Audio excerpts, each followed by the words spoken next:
तो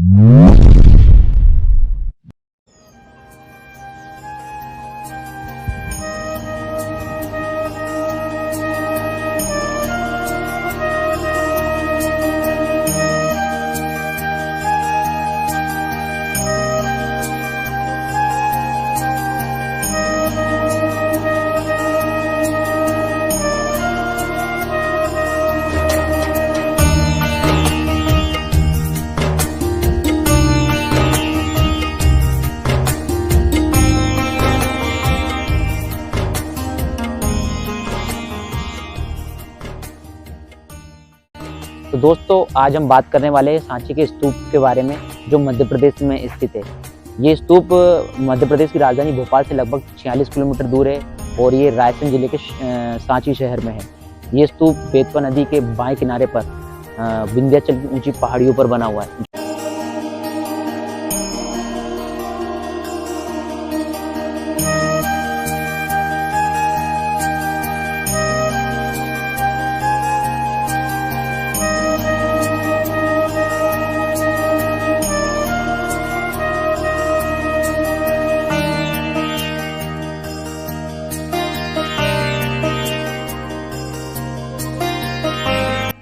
सांची के स्तूप को सन 1989 में यूनेस्को द्वारा विश्व की धरोहर में शामिल किया गया। इसीलिए दोस्तों इस सांची के स्तूप को देखने के लिए भारत के नहीं बल्कि अब दुनिया भर से लोग आते हैं यहाँ पर। और इस स्तूप को महान स्तूप और स्तूप संख्या 1 के नाम से जाना जाता है, जो आपको सामने दिख रहा है कितना बड़ा है।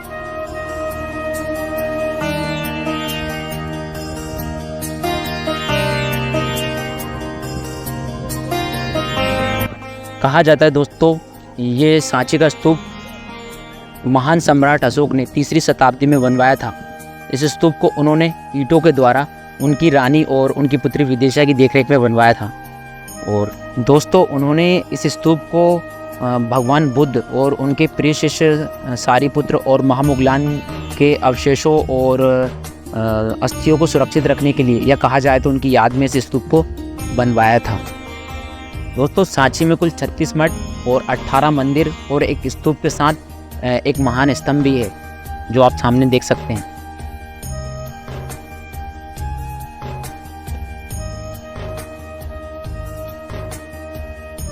किंतु दोस्तों जब 1854 में पुरातात्विक विभाग ने यहाँ पर खुदाई करवाई तो यहाँ पर महान स्तूप के अलावा 3 और अलग स्तूप मिले और एक महान अशोक स्तंभ भी मिला और मौर्यकालीन मंदिर और गुप्तकालीन मंदिर भी यहाँ पर खुदाई करने पर मिले दोस्तों।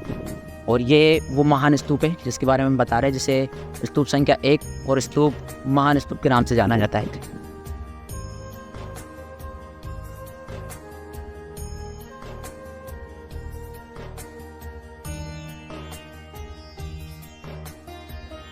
ये महान स्तूप के अलावा जो 2 और स्तूप मिले थे उनमें से एक स्तूप है। ये उस समय के सन 1954 की खुदाई में निकला मौर्यकालीन मंदिर है और उसके कुछ अवशेष। और ये उस समय का दीर्घकालीन मंदिर है। दोस्तों कहा जाता है जब सम्राट अशोक ने इस स्तूप को बनवाया, ठीक उसके 100 साल बाद जो है शुंग वंश के राजा अग्निमित्र ने इसका पुनर्निर्माण करवाया। मतलब कि कहा जाए तो 2200 साल पहले उन्होंने इसका निर्माण करवाया था और वो भी पत्थरों से करवाया था। और फिर उसके बाद जो है ये जो स्तूप है और भी बड़ा और भी विशाल दिखने लगा। कहा जाता है दोस्तों धीरे धीरे समय बीतता गया, फिर जो स्तूप था ये धीरे धीरे जो है समय के हिसाब से गायब हो गया। फिर सन 1818 में जनरल टेलर ने इसकी फिर से खोज की और सन 1919 में सर्जन मार्शल ने इस स्तूप का पुनर्निर्माण का कार्य किया और यहाँ पर एक पुरातात्विक संग्रहालय भी बनवाया, जो आपको हम नीचे चल के दिखाएंगे।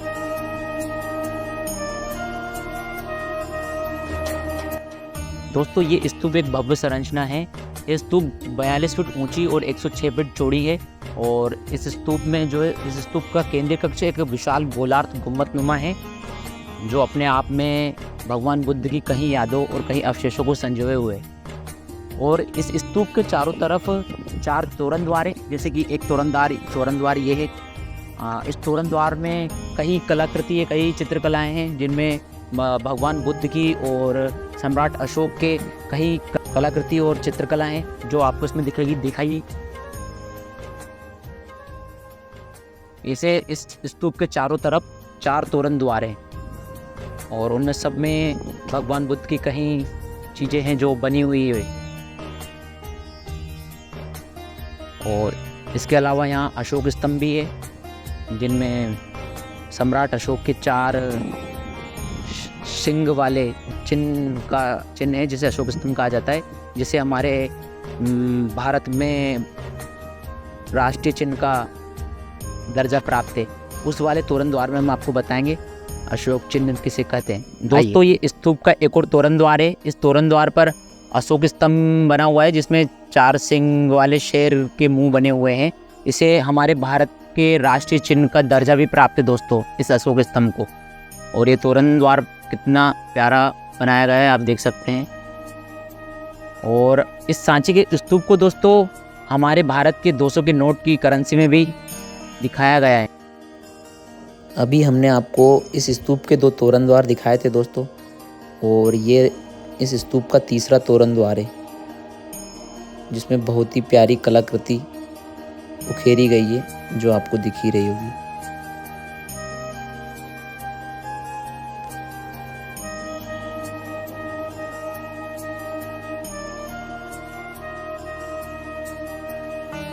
और ये स्तूप का एक और तोरण द्वार है। इसे स्तूप का चौथा तोरण द्वार कहा जाता है। और इसमें छोटी छोटी चित्रकलाएं बनी हुई हैं जो शिल्पकार ने उस समय कैसे बनाई होगी। ये अचंभित करने वाली चित्रकलाएं हैं, बड़ी सुंदर हैं।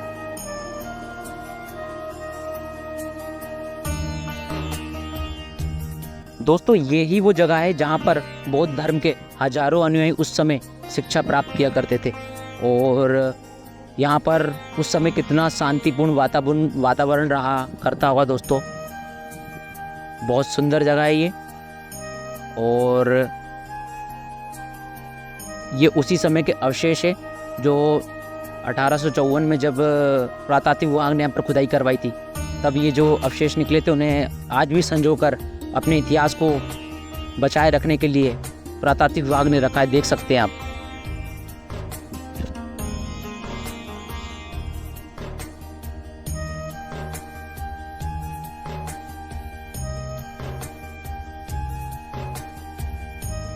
आइए आगे चलते हैं हम और भी। ये जो पहले छोटे छोटे गर्भगृह या रूम कहा जाता है, रूम कह सकते हैं हम हमारी भाषा में, रूम हुआ करते थे ये जो दिख रहे हैं आपको। लेकिन अब टूटी फूटी अवस्था में तो ऐसे ही हैं। यहीं पर लोग मतलब वो बौद्ध धर्म के जो अनुयायी थे यहीं पर रहा करते थे और यहीं पर अपनी शिक्षा ग्रहण करते थे और यहीं पर अपने रहन सहन और सब यहीं पर चलता था उनका।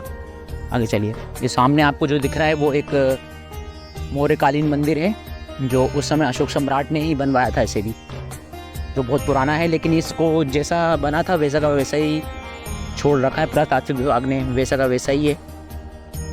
आप देख सकते हैं इसके बारे में लिखा भी है, वैज्ञानिक संरक्षण कार्य प्रगति पर। मतलब ये मंदिर जो है इसका कार्य अभी भी चल रहा है।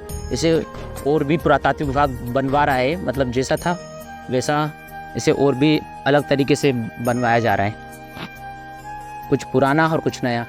और इसके अंदर जो है भगवान पार्श्वनाथ की मूर्ति है जो आपको दिख रही होगी।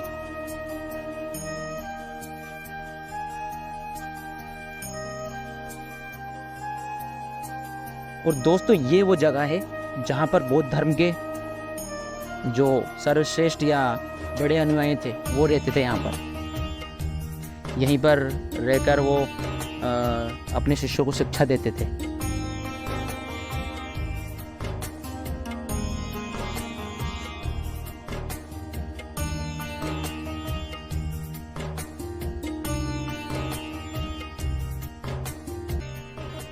दोस्तों ये जो पीछे की ओर दिख रहा है ये सांची के स्तूप के दूसरी ओर की मोनेस्ट्री है। यहाँ पर भी बौद्ध धर्म के कई अनुयायी जो है शिक्षा प्राप्त करते थे और ध्यान लगाया करते थे। जो आपको जगह दिख ही रही होगी, ये कई जगह बैठने की है जहाँ पर ध्यान लगाया जाता था। और दोस्तों यही हमारे भारत का गौरवमय इतिहास है जो हज़ारों साल पुराना है, जिस पर हर एक भारतवासी को गौरव करना चाहिए। तो दोस्तों आज का वीडियो अब हम यहीं समाप्त करते हैं। धन्यवाद। हे दोस्तों, तो वीडियो कैसी लगी? वीडियो अच्छी लगी तो वीडियो को लाइक करें, कमेंट करें, शेयर करें, चैनल को सब्सक्राइब करें। दोस्तों बहुत मेहनत लगती है वीडियो बनाने में, बस ऐसे ही सपोर्ट बनाए रखें और वीडियो को ज़्यादा से ज़्यादा शेयर करें। शेयर करें आपके साथ आपकी विलेज यात्रा टीम वीडियो में आपके साथ